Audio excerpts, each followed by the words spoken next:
welcome. This is a new episode of Educar con Sentido, a series of conversations about education and society in these times of COVID-19 that we have to live right now.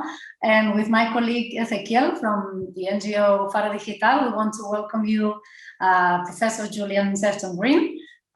Julian is a professor of new media education, currently working at Deakin University in Melbourne, but you have also a very long tradition and trajectory working and doing research and teaching in many universities around the world, and especially in Europe. So it's really a pleasure to have you here, Julian. Welcome.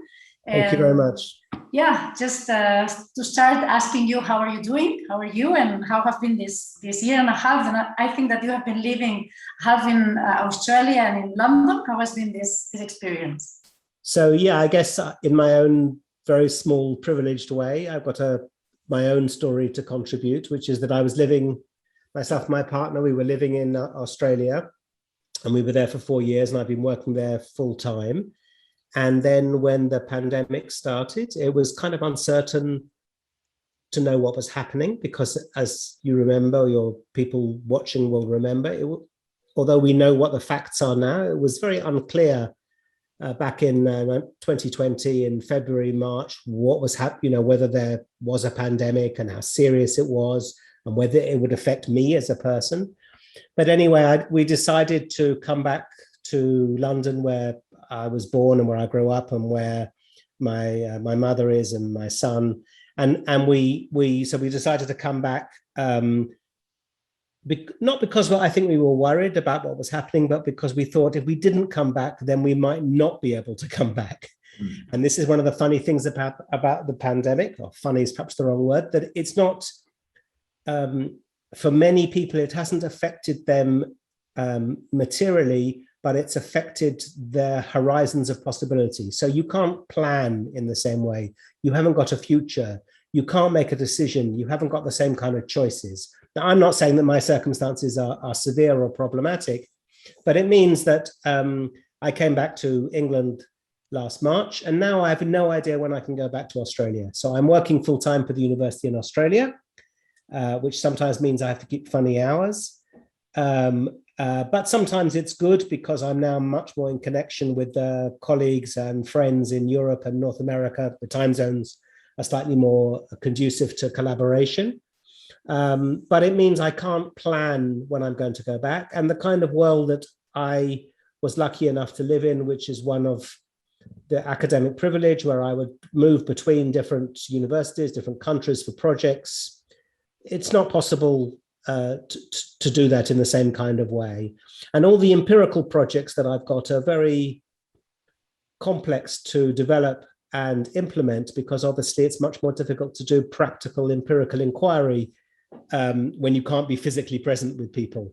So there are a number of ways in which my personal life has been confused more than usual, and a number of ways in which the work that I do has changed dramatically.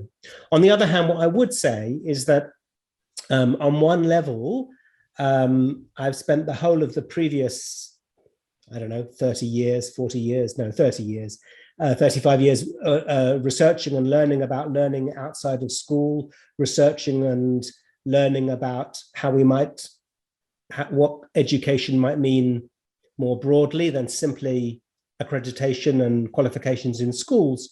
So in some ways, the kind of work that I do has suddenly become important to everybody, because the idea of digitally mediated communication, the idea of forms of education that could not take place in a school, are now challenges that all education systems should be trying to deal with. And I say should because, and we can perhaps come back to this later, I don't think many countries in the world have really embraced the chance, and because in some ways the COVID pandemic has exposed some very unpleasant truths about what social function education performs in our societies. Yeah, finally, we need to admit that learning is outside schools, right? It can be in our phones. I think there are two. For me, there are two ways of thinking about this. From individualistic, a learning focus, which is not always which is one perspective, we can see how other kinds of learning, other forms of teaching, other forms of peer support offer really different opportunities. And there are ways in which some forms of education have become more efficient under the pandemic, not less efficient. On the other hand, and I think this would be the point that I care most about, there are aspects to being educated which are all about growing up in society and of collegiality and of mutuality, of friendship, of care, of sociality, all of these things. That has really shown up what school does that people didn't know that it did. And we live in a time where the ideology of education is only about individualism, about individual academic attainment, and not about other values. And the pandemic has really brought home to people the wider social functions that schooling performs in society. So I'm not naive about the attitudes changing processes towards learning, but the philosophy of education, the politics of education have been radically disrupted by the pandemic. And it's been so distressing to see people's responses, most education systems' responses to this, because most education systems have only focused on the disbenefit to the individual. It's really focused attention to the individuality, whereas it's screaming to me how important the social is for education and for learning. Yeah, that's a kind of key point for me. Yeah. And the other thing, I suppose the third thing that I'd throw into that mix, if you want me to carry on talking on this theme, is that the pandemic has also, it's interesting. It's now, you're doing this interview now in July 2021. In a year ago, in July 2020, all the news, all the about education was about the unsupportable inequality of provision in mainstream schooling. So in Australia, the discussion was around the percentage of the population who did not have access to the internet, the schools that had no idea, no capacity, no training, no support to develop forms of blended learning, right? So, and at that time, a year ago, it was quite encouraging to see how the inequality of our societies was being exposed by the pandemic. Now, a year later, I think, people may disagree with me, but I think there's much more the inequality has become normalized again. So we're much more accepting of the inequality of provision. A year ago in England, school head teachers were being asked about making sure that children had access to the internet or computers at home. And the head teachers were saying, this is important, this is urgent, but have you got any food? Right? Because the inequality of our societies is something that we learn to live with and become accustomed to and stop caring about. And the pandemic, the attention to schools in the pandemic over the year has seen a particular attention to the grotesque inequalities in our society, and then the normalization of inequality as every day. So sitting here in July 2021 is a different story than if we'd have been talking a year ago, it seems to me. Sure. And Julian, do you think that the school or universities as institutions with this picture you're describing of the pandemic are in a way crucial institutions to allow us think ourselves in a collective way? Maybe what you were saying about the individual phase of online education, but also our relationships with digital media, digital platforms. Do you understand education, formal education or institutions as a proper way in order to build a more collective society or to face inequalities? At the beginning of the pandemic in England, where I was then living, there was incredible interest in delivery people, low-paid carers, the way that society was suddenly exposed as a network of reciprocal relationships, of economically unfair interdependence. And at that time, there is a real interest in the large institutions of state as being the best way to ameliorate disadvantage. In England, of course, there's a national myth about the National Health Service, which is one of the first largest national health services, which is a good example of a state-run, state-led organization that offers the best, most equitable way of fairness for all, right? And at that time, I would say that schools were being asked deep questions about whether they were the best institutions for fairness, for social mobility, for meeting needs, right? So I think at that time, in some ways, the schooling proved they're what holds society together. They were the places where families could come for help. They were the places that knew people. They were the places that understood individual needs. Everybody was recognized and seen and understood. Schools were society, if you like, right? And it showed at that time, in some ways, it was kind of interesting that the institutions of civil society, which have become so attacked in the last 30, 40 years under neoliberal capitalism, those institutions, schools, were suddenly some of the most inspiring ways that society could organize itself and be itself as a fair social existence. Now, a year later, I'm not sure that's true. Now, a year later, I think schooling has shown itself to be a mechanism for, yet again, to be a mechanism for social stratification, for the core function of schools a year ago was seen to be exams.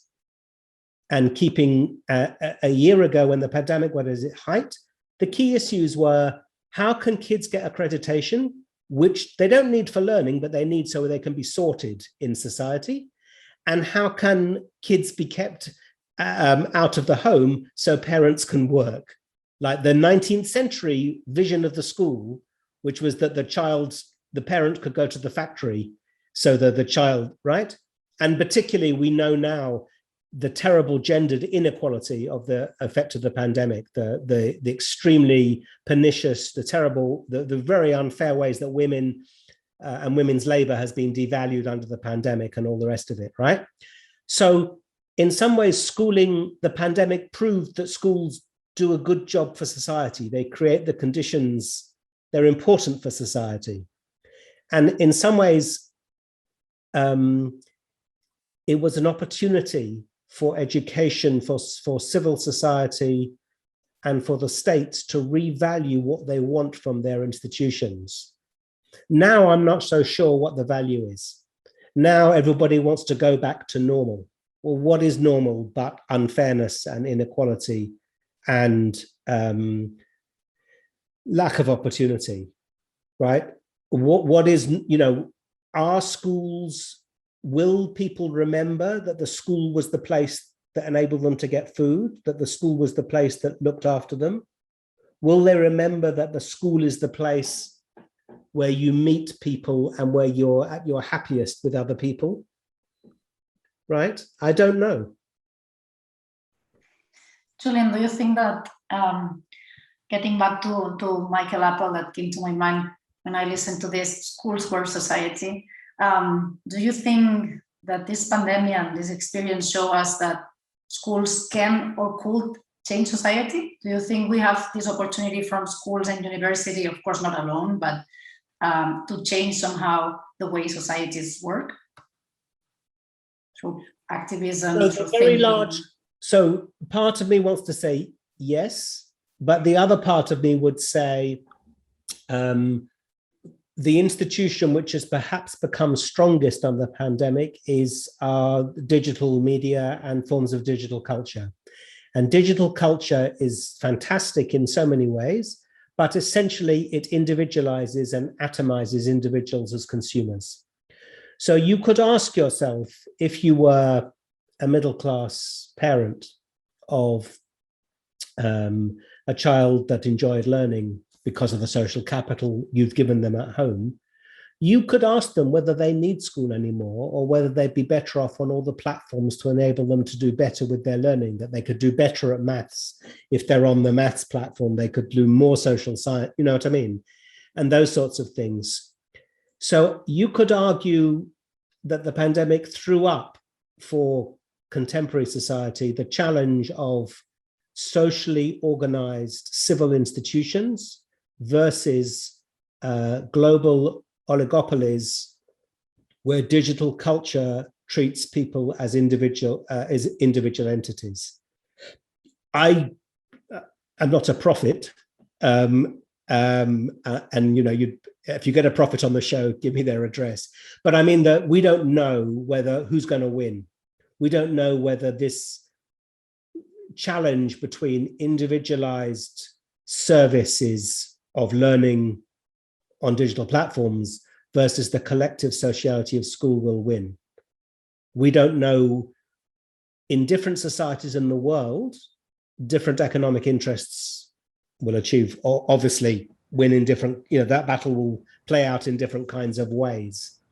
We know that some societies, the individualized surveillance capitalism, which is so successful in delivering a limited vision of education, is going to win. And we know in other societies it isn't. If I'm right that I painted this as alternative, like a battle between, if I'm right, and I'm obviously exaggerated on one level, if I'm right, the answer will lie somewhere in between, right? Because we never inherit, right? In other words, for some people in the world, school will become less important and the digital media will become more important. And in other societies, the reverse will be true, and it will be unequal and unequally distributed, I would say. Do you still think that digital literacies or media literacies are tools or methods that we have in order to struggle, to face with all these struggles you are mentioning? So the challenges of the increasingly digitalized society, the sort of stuff you might have talked about with Lucy Pangrazio, my colleague, or Neil Selwyn, pose a series of ethical, political, and educational challenges. And there's no question that literacy, some forms of digital literacy, are the best forms of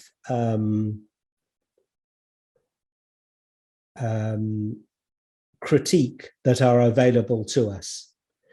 I don't, that without forms of critical digital literacy or media literacy, or whatever term you want to use, without ways of helping people reflect on the power structures which determine their communication, which determine their expressive capabilities, without this kind of reflexive critical understanding, it's very difficult to see how any form of political resistance will ever be constructed or developed.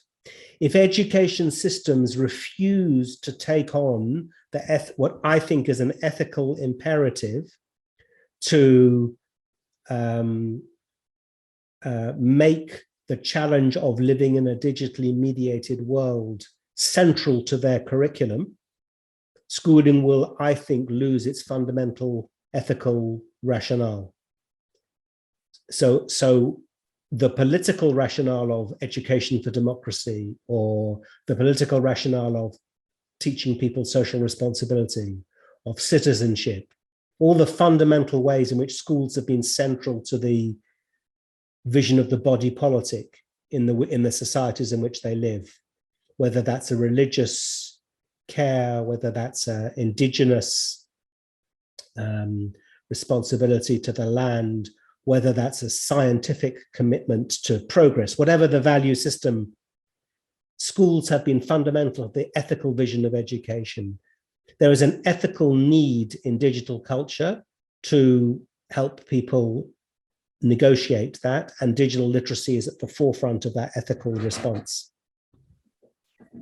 Can you give us some examples of how to do this, or what do we need to look at when we want to promote a critical digital and not only digital literacies in schools and university? And especially we can put the focus now on datification. That is something you have been working on last year. On datification. Yes. Yeah. So I would say transparency and accountability.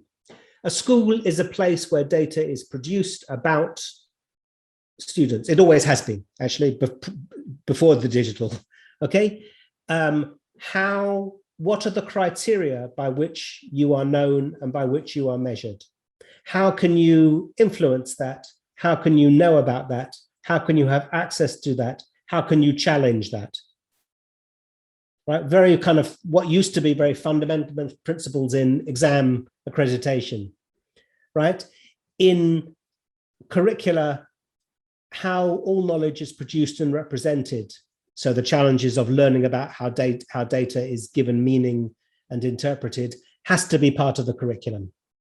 It has to be part of the pedagogy. So you can't judge and measure people without telling them how you are judging and measuring them, because otherwise you're a hypocrite as a teacher, or not a hypocrite as an individual, but you're engaging in the practices of mystification, which you're trying to dismantle in the first place. Yeah. So the school itself as an institution needs to be transparent and accountable about the way that data about students is produced, just like the big tech companies are trying to make users accountable for their data. So the digital rights of the child, the European GDPR, there are various regulatory controls that aim to put people in charge of information about themselves. They don't succeed, but that's the aim. And you need to do that in a school at a micro level. And you need to teach children about the processes of datafication. It needs to be part of the curriculum. You need to have media education as part of the curriculum. You need to have understanding about the way that children we are known and measured and abstracted. And then we obviously need to know issues to do with misinformation, truthfulness, evidence. But I'm particularly thinking here of filter bubbles and misinformation and the new populism and things like that. All of those topics need to be part of a curriculum. But I'm saying that the practices of schooling and the content of schooling can't be held as separate entities, that both need to be looked at together. You can't do one without the other. You can't introduce media literacy into a school that has cameras watching you go to the toilet. I mean, I'm exaggerating. I don't think they do that. Well, what do I know? But you need to know those things, and you need to know if you put a doorbell in your front, your parents put a doorbell that's part of the Amazon Ring network, that you're part of a surveillance culture and what the implications of that are. You need to bring your everyday life experiences into the school, and the school needs to make the everyday life experiences of living with data part of its curriculum. Right. Julian, I wanted to ask you, because we are, as a research group, we are starting to have some projects in the line of datification. And what we face or what we find when we talk with teachers or with school directors it's a lot of fear, but because of lack of knowledge, right? So I would like to ask you if you have the chance to talk to one particular teacher or to a school director, why it's so important to start building, let's say like this, a data culture with, I don't know, with open access, or with starting to reflect the way that our data is being produced and analyzed and so on. What do you think?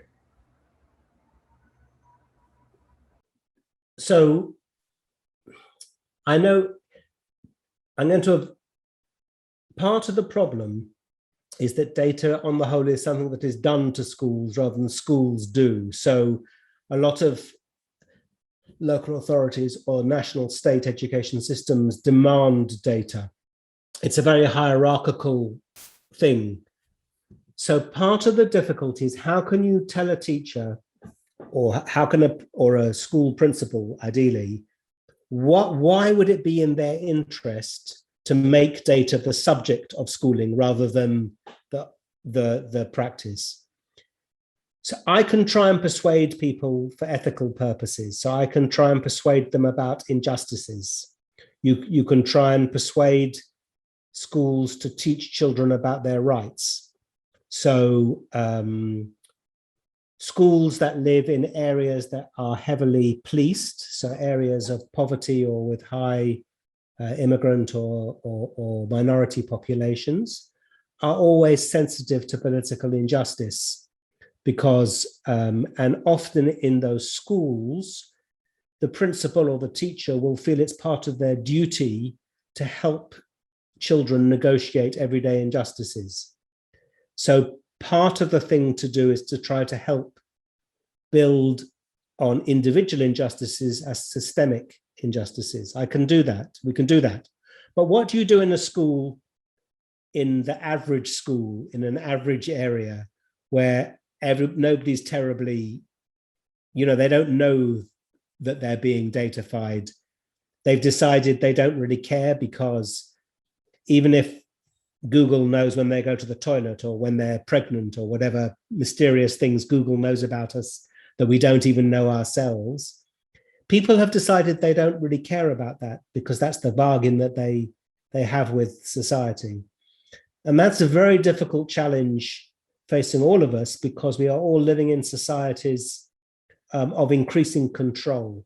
So the pandemic, to go back to the first part of our conversation, has helped the state increase its powers, because it's made it, because they're necessary in that kind of way. So how do you help? How do I help? Why would a teacher listen to me? Because I think learning about data is more important than something else that they think is important. I don't know the answer to that. I guess I only believe that rational discussion is the only way forward. I think people will be persuaded at an individual level. The question is, in a way, you need education systems to make these matters valuable, because then they will count.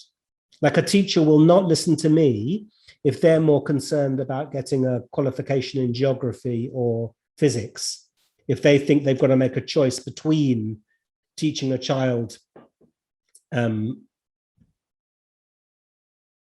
don't know, how a volcano works or how data works, right? That's the way that most discussions about education get framed, as a cost-benefit choice between values. So why do we live in a society where learning how a volcano works, excuse the example, is more important than how Amazon Ring works? I don't know how we've got to that state of affairs. I feel useless. I feel inadequate, that I can't make more of a difference. Right? I think the things that I think are important for the health of our democracy, for the health of our society, for the happiness of individuals, are more important but I'm not the first person in history to think that they know, that they have a different sense of values which count. All you can do as an academic is try and persuade people to present the arguments and to hope that people come on board, and that changes the culture. I share a research interest with you, Julian, which is this you introduced before, this connecting learning in and out schools, universities, even workplaces. So would you say this can be connected? I mean, if we start worrying about how Amazon works, or how Google works, or how Instagram or TikTok works, bringing this into the classrooms, into the universities, can help to introduce these very important social topics that we are not addressing in schools and universities, because we're talking about identification, but we could talk also about gender inequality or migration, or many kinds of inequalities we are not addressing in schools and universities, at least as the leaf that needs to be more addressed. So do you think that connecting the schools and or curriculums with everyday lives can get us to this direction? Is that one of the reasons why? So. I think in places where forms of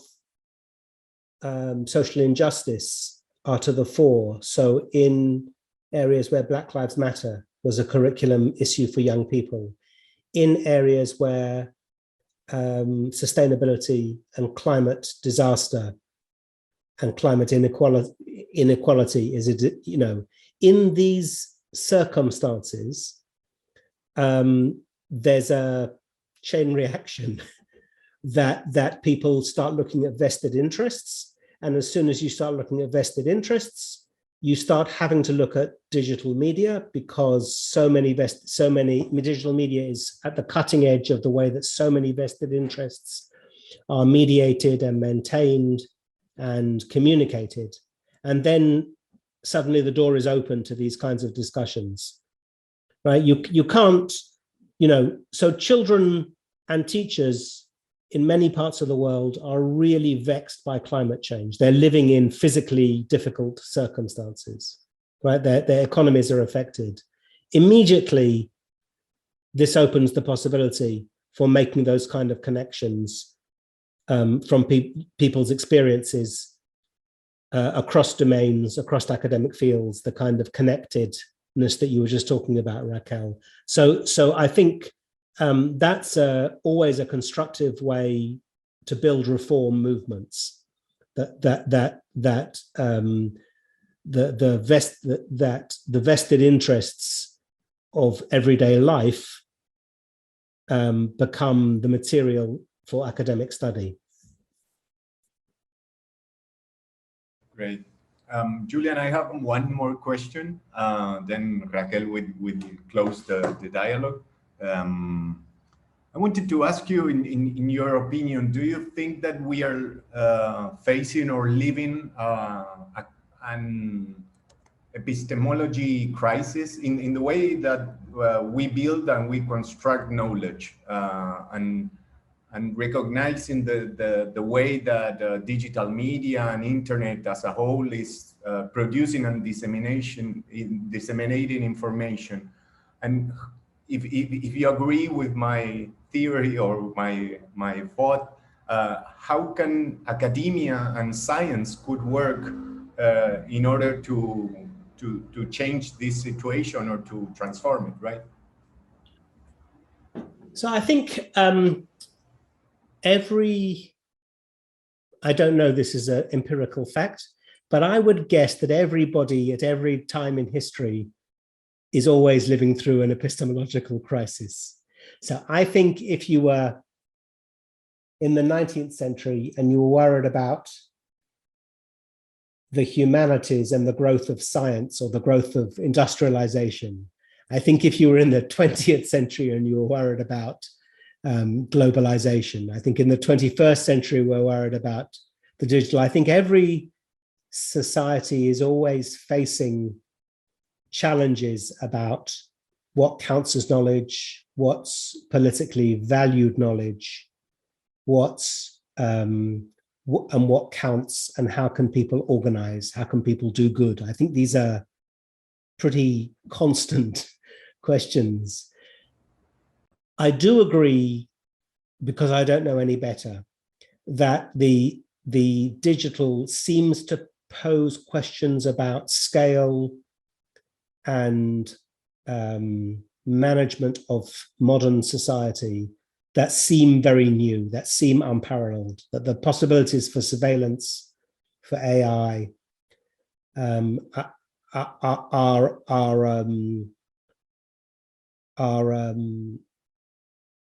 facing very new and deep challenges. So I do think that the notion of the democratic citizen, the sovereign individual who makes decisions, is challenged by digital technologies and the determinism of preemptive data analytics and all the rest of it in ways that we haven't come across before. And as our societies continue to grow in complexity and scale, you know, the simple volume of population living under stress, the need for new methods of control and order are going to become more and more apparent. You know, that 7 billion people, less and less water. Do you know what I mean? It's not, you don't want a free for all. So, schools, formal education that will always be at the forefront of these kinds of debates about what counts. Sometimes education will be in the service of management of technologies of control. And after all, you could say that the brilliance, the ingenuity of digital culture has not led to greater freedom for individuals, but to greater opportunities for social control and wealth by a few. You know, so we are all complicit in this already. If you're asking me what would be what role can we play in a progressive politics, which is what I think you're asking me, then we are already engaged in that. And the kind of discussion, this kind of initiative, the kind of work that people do, there's always going to be debate and discussion, and some societies will come to different arrangements than others. But you couldn't, you know, there are some societies where we can't have this kind of discussion, where the kind of freedom to have this kind of openness wouldn't be available to us. You know, the sheer mass of numbers and the resource challenge is going to make the possibilities for progressive liberal opposition much more difficult, it seems to me, than at other periods of time. We don't want to close this episode without asking you a question. As I told you before this talk, last time we met, you recommended me some books that I read with attention and I enjoyed very much. Not only academic books, but also novels. And I wonder if you can share this with our listeners. So maybe some books, some documentaries, some movie, I don't know. But what would you suggest us to read, watch, I don't know, to think about what's going on, the challenges we have now? Oh, I should have prepared for this. Good question. Yeah.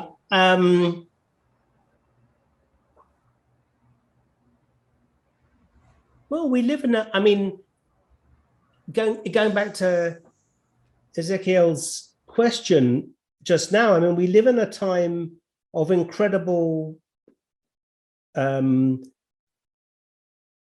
flowering of films, television programs, books, writing.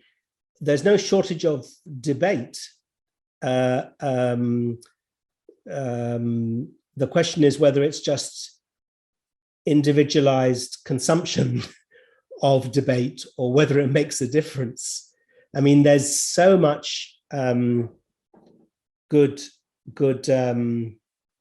Oh, I honestly, you're just good entertainment, good writing,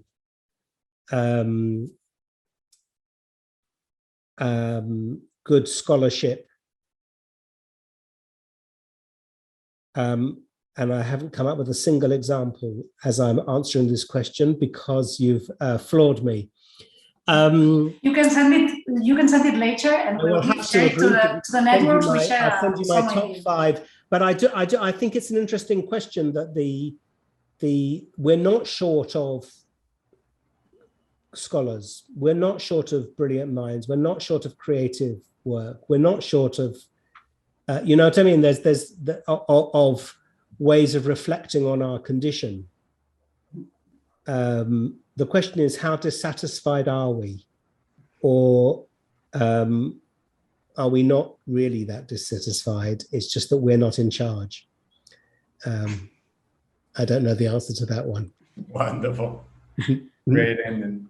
Well, Julian, we wanted to thank you very much. It was a great end to our talk, to our dialogue. Hope you're fine, that you are with good health, and let's hope to have the opportunity to see you around here in Spain, or maybe we go into England soon. And well, thank you very much again for the opportunity to talk. No, thank you very much for the questions and the opportunity, and it's lovely to reconnect with you, Raquel, and to meet you, Ezequiel, and I also echo, you know, the opportunity, you know, if there's a chance to connect and do some work or projects or meetings, even just obviously the obvious, just the natural human experience of sitting down and talking about books would just be a lovely opportunity. But so thank you very much indeed as well. Oh, yes. Thank you, Julian. Okay, ciao.